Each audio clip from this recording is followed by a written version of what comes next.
Cesarino, gracias por el contacto con La Voz en Vivo. Desde Córdoba te saludamos. Mariano, Florencia, Virginia y Federico. No hace falta que te acuerdes todos los nombres, pero te damos el buen día. ¿Cómo estás? Ya no me acuerdo de nada. ¿Qué tal? Muchas gracias por llamarme. Estaban bien acalorados discutiendo, ¿no? Así es. Del momento. Pero nos queremos, no hay grieta Sí, acá. es un tema que, viste, genera debate. Bueno, Claro, y vos, es un tema importante. Antes que nos metamos en el libro, que es el objetivo de la nota, ¿cómo estás viendo vos este proceso de acumulación de poder y avance del proyecto de Milei?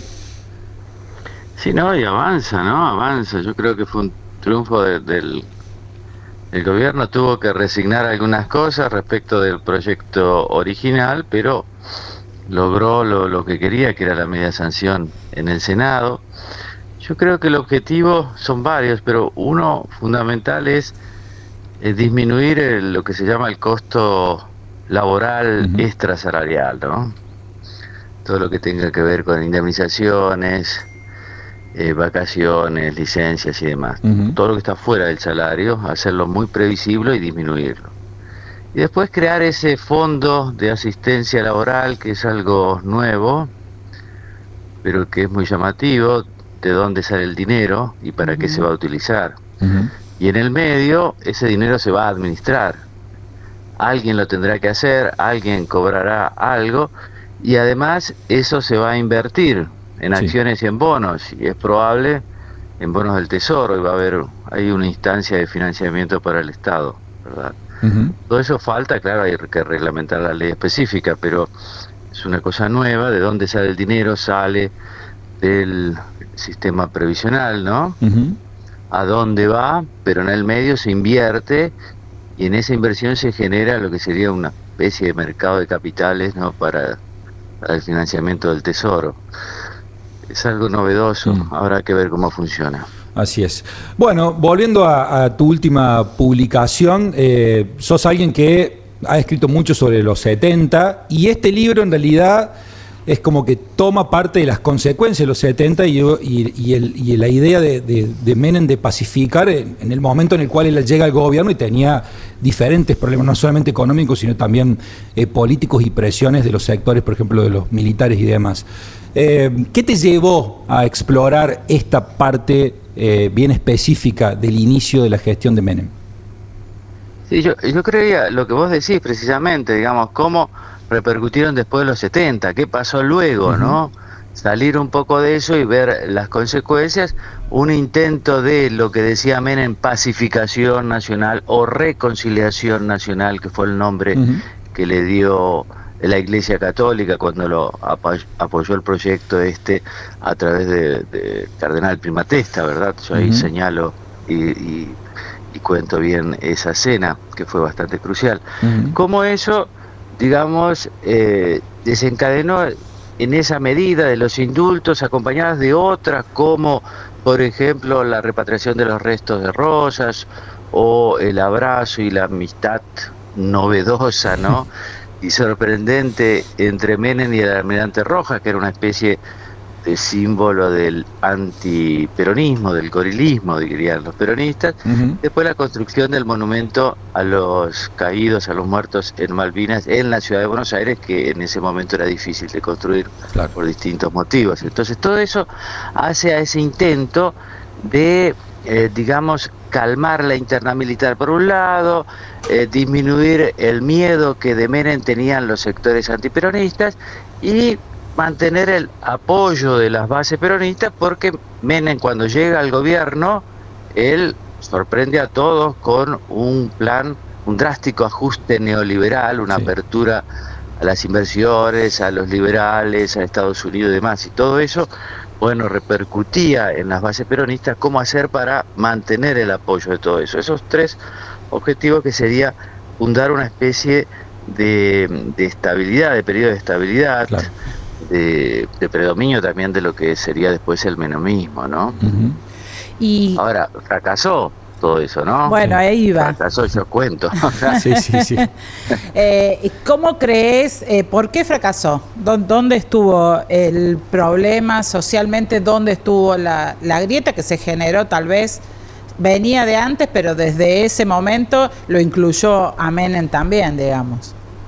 Claro, lo que Menem encuentra, como decían ustedes, cuando él llega tiene un montón de problemas, ¿no? Problema económico, había habido una hiperinflación, saqueos, los militares estaban divididos, estaban los carapintadas por un lado y muchos estaban presos, pero en realidad Alfonsín, que había sido el presidente anterior, no había podido reprimirlos, porque no pudo hacer que sus generales reprimieran a los rebeldes. Entonces es muy difícil gobernar con el ejército dividido, como se sabe, ¿no? Ujú. Y después estaban los ex guerrilleros. Firmenich, el jefe de Montoneros, estaba preso, Sí. y había muchos prófugos porque estaban siendo juzgados por la justicia. Entonces tenía muchos problemas y él trata de encontrar esa fórmula de los indultos que la gente ya desde el vamos lo criticaba. Ujú. Estaban en contra. Y además lo curioso es que no fueron propuestos como uno pensaría usualmente ahora, después de tanto kirchnerismo, por los militares, sino por los propios ex montoneros. Claro. Entonces esto después dura unos 10 años, pero a partir del 2003 termina con otro vendaval de medida distinta a partir de Néstor Kirchner. Yo ahí cuento más o menos el proceso, Ujú. dejo abierto la interpretación porque me gusta también que la gente, más allá de las opiniones mías, yo no creo mucho en las opiniones de los escritores, creo más bien en lo que los escritores pueden llegar a revelar de nuevo, contar bien los procesos y generar en los lectores ganas de pensar sobre ese tema, reflexionar sobre ese tema, ¿no? Vos planteás en el Pero libro, ve- sí, Seferino, Sí, no, que por favor. no, la iniciativa parte de la guerrilla, de Firmenich y de los que estaban prófugos. ¿Cuál era la relación de Menem con la guerrilla y con los que estaban a cargo de esa iniciativa? Bueno, Menem en su gobernación en La Rioja había tenido una apertura hacia la juventud peronista, hacia Montoneros, ¿verdad? Al principio de su gobierno. Luego se va endureciendo y termina bastante enojados con ellos. A pesar de todo eso, él va preso, ¿no? La relación era una relación entre el hambre y las ganas de comer, digamos. Menem era estaba en la interna peronista, ¿se acuerdan? En el 88, compitiendo nada menos que contra Cafiero, que era el gobernador de Buenos Aires, el jefe del partido, el dueño también del aparato sindical, o del grueso del aparato sindical. O sea, era el favorito para suceder a Alfonsín, y Alfonsín en crisis. Todos estaban con Cafiero. El dinero, el capital, el trabajo, el poder, todo. Entonces, Menem necesitaba todos los apoyos posibles. Por el otro lado, los montoneros eran radiados por los peronistas, porque no los querían ni ver, ¿no? Claro. Además habían sido derrotados militarmente, estaban siendo perseguidos por disposición del primer presidente de la Nueva Democracia, de Alfonsín, y la gente estaba contenta en que estuvieran siendo juzgados. Entonces nadie los quería dentro del peronismo, ellos se querían reciclar, obviamente. Entonces se juntan dos desesperados, Menem y los montoneros. Nadie los toma en serio al principio, porque los montoneros fueron a ver primero a Cafiero los sacó rajando, ¿no? Porque no los quería cerca, eran un quemo. Y entonces ahí aparecen, como pasó también a Milei, la idea de que el que tenía que perder gana, ¿no? Y una de las banderas es la reconciliación nacional o pacificación nacional, yo le llamo Pax Menemista, ¿no? En un alarde, digamos, metafórico. Y es esto, es el indulto a unos y a otros, pero parte la iniciativa de los ex guerrilleros, ¿verdad? Bien. Seferino, vos justamente, bueno, en el libro describís cómo la construcción de poder, la búsqueda de hegemonía de Menem se basa en esto, justamente, los acuerdos, en el logro de esta Pax con los indultos. Y ahora lo tenemos a Milei con una lógica, uno ve, completamente distinta, que es la de la confrontación. ¿Crees que comparte el objetivo político de construir hegemonía Milei con Menem? Sí, claro, Milei busca la hegemonía, ¿no?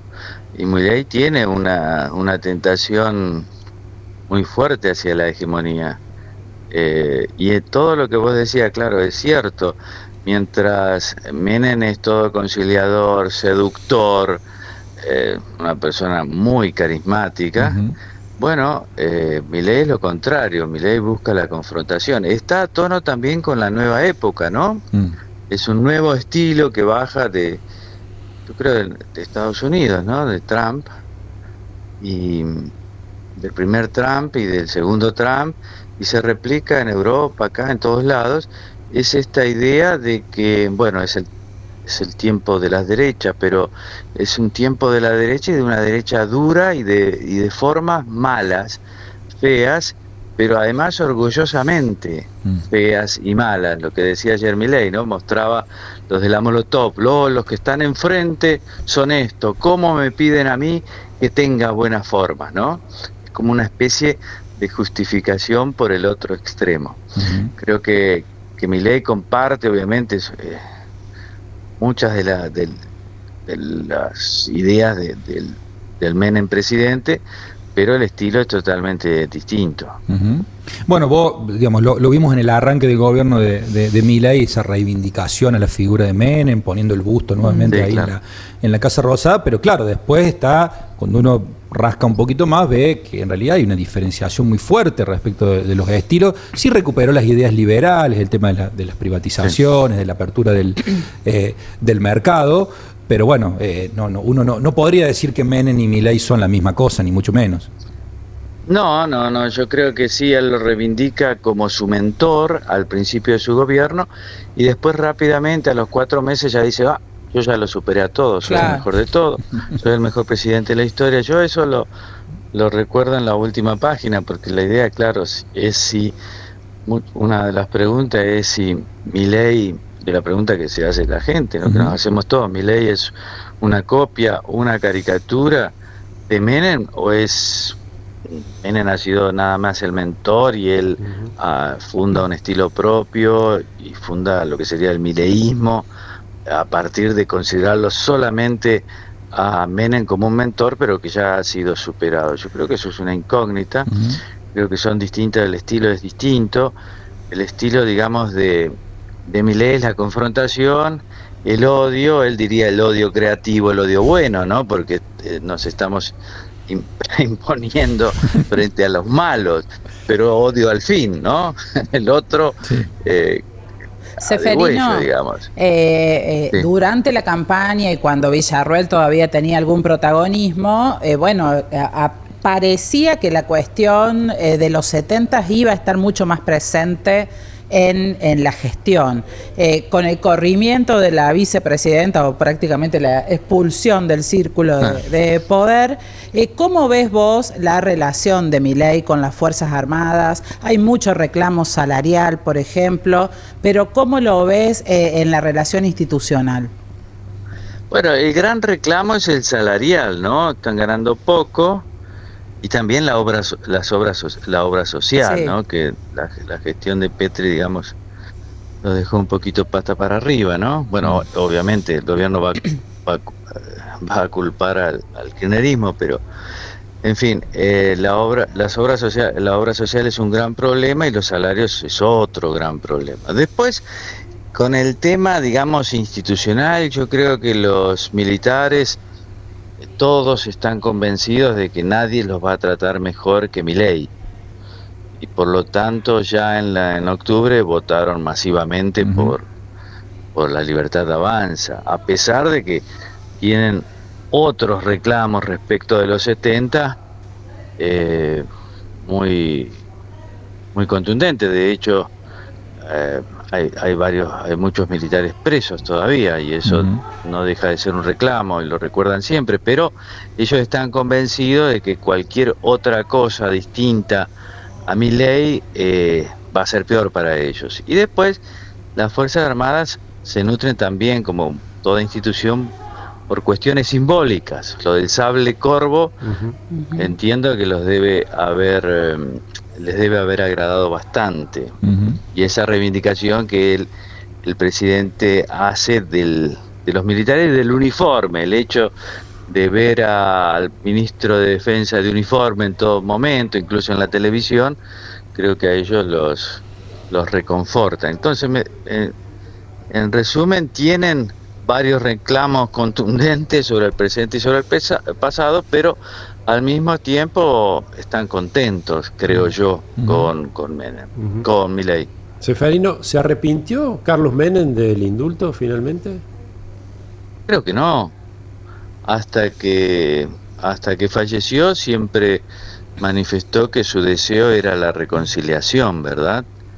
Creo que él tomó esa decisión casi en soledad, especialmente la segunda tanda, aquella de diciembre de 1990, en la cual fueron liberados los nombres más pesados, Videla, Firmenich, Macera, 12 en total, que eran muy difíciles de tragar a un lado y a otro. Bueno, él, en especial esa segunda tanda de indultos, tomó la decisión en soledad, porque había varios que estaban en contra, incluso su propio hermano, Eduardo Menem, dice, no, yo estaba a favor del contenido de los indultos, pero no del momento, cosa que en política los momentos son muy importantes, ¿no? Es como decir, bueno, estoy en contra de que lo firmes ahora, pero él lo firmó, y yo creo que al principio no le fue mal, porque si bien hubo protestas, y las protestas fueron contundentes y la gente estaba en contra, como indicaban las encuestas, después la gente se olvidó del tema. Él encontró la convertibilidad ya en abril del 91, y las elecciones legislativas de aquel año las gana en forma muy holgada, en forma más holgada de lo que pensaba la prensa, por ejemplo, en general. Seferino, con experimentos. ¿Se acuerdan que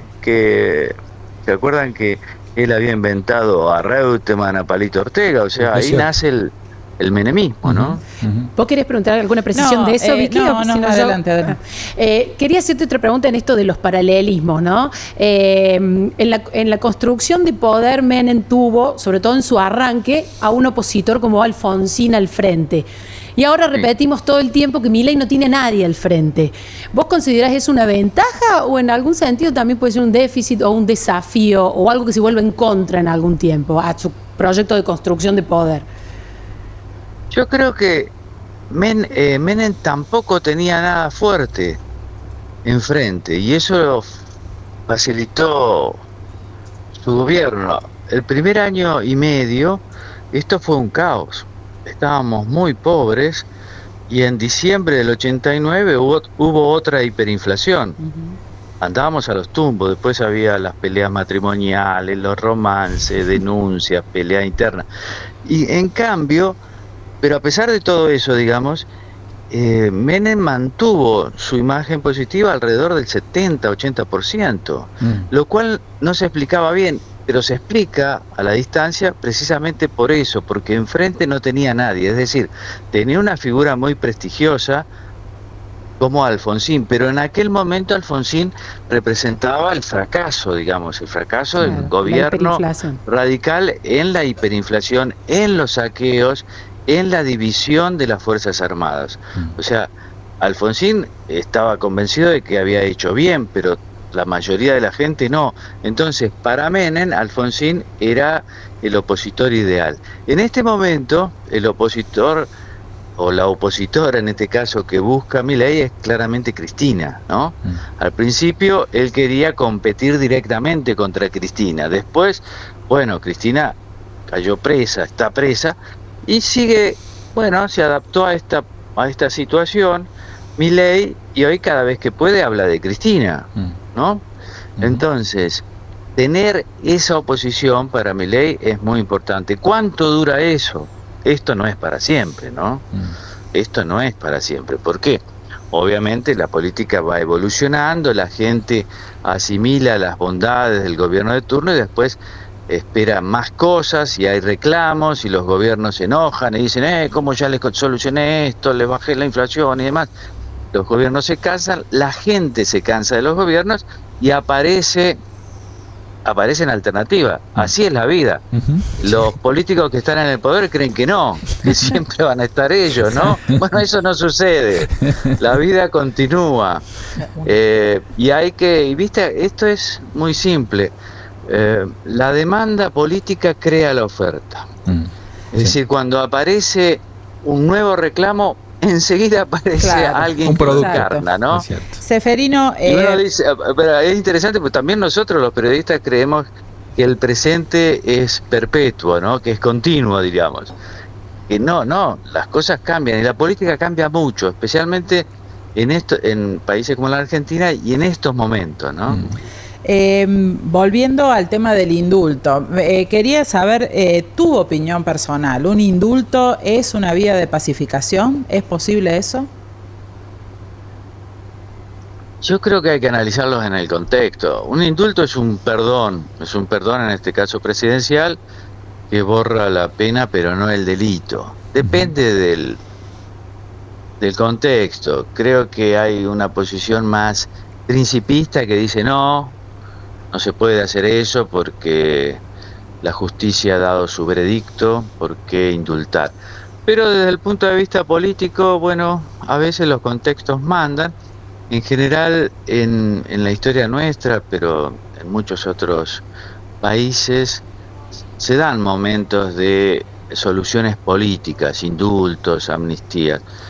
Yo no tengo una opinión formada sobre esto. Me interesó mucho contar cómo fue que Menem tomó la decisión, en base a qué alianzas, cuál fue la opinión de los actores diversos. En aquel momento la Iglesia tenía un gran poder, el empresariado, pero también los ex guerrilleros, cómo actuaron ellos, qué pensaban ellos de lo que ellos mismos habían protagonizado, cómo habían visto eso. No era una cuestión solo de que querían libres a sus líderes, sino cuál era el argumento, cómo hacían para explicar esa solución política que ellos mismos propiciaban. Y después la reacción de los militares, porque los militares presos, algunos no querían el indulto. Por ejemplo, Videla había sido el dictador. Decía, ¿por qué un indulto? ¿Por qué? ¿Por qué si yo no hice nada? Él no se arrepentía, no estaba arrepentido, él quería que lo sacaran ahí con bombos y platillos y una alfombra roja. Entonces era una cuestión compleja y me interesa esa complejidad, porque creo que ahí en la complejidad del detalle puede estar el interés para el lector. Así es. Muy Seferino, bien, gracias por el tiempo. Pax Menemista, historia secreta de los indultos a militares y Montonero en el país del odio. Ya está en todas las librerías. Sé que lo vas a venir a presentar el 13 de marzo, creo, Córdoba. El viernes 13 de marzo. Sí, el viernes 13. Vamos a desafiar por supuesto. Todo. Por Día de buena suerte. Porque ir a Córdoba es siempre una alegría. Bueno. Yo me bajo ahí y digo, pero acá estoy en otro país, hablan de otra manera, tienen otros temas, se ríen, están siempre con esa chispa que tienen, ¿no? Inventando cosas. Bueno, vos sos una persona claramente de buen humor, y no por ser inteligente y ser escritor quedás preso de la solemnidad. De hecho, te permitiste participar en el programa de debate de Gran Hermano, cosa que a mí me encanta. Vas a estar en el próximo, en el que viene ahora, que son famosos, no sé bien cómo es. Sí, no sé. Vos sabés que es una de las mejores cosas que he hecho esa, porque me ha devuelto algo que yo había perdido un poquito, que era el sentido del humor. Claro. A veces la política, ¿no? La economía, ser periodista, digamos, uno se impregna de algunas cosas, y me gusta mucho participar. Todavía no firmé contrato, pero espero que sí, que no me dejen afuera, ¿no? Y se convierte en una de las principales. Pero no digan nada ustedes. No, porque siempre hay mucho, ¿viste? Diciendo, bueno, si no firmó contrato, por ahí podemos ir nosotros. Claro, te van a salir competidores, ¿no? Seguro que te vamos a ver ahí por la pantalla de Telefe. Buen día, muchas gracias. Gracias a ustedes. Gran abrazo. Gracias. Bueno, ahí pasaba Seferino Reato con su nuevo libro y hablando también de otras cuestiones más de la actualidad.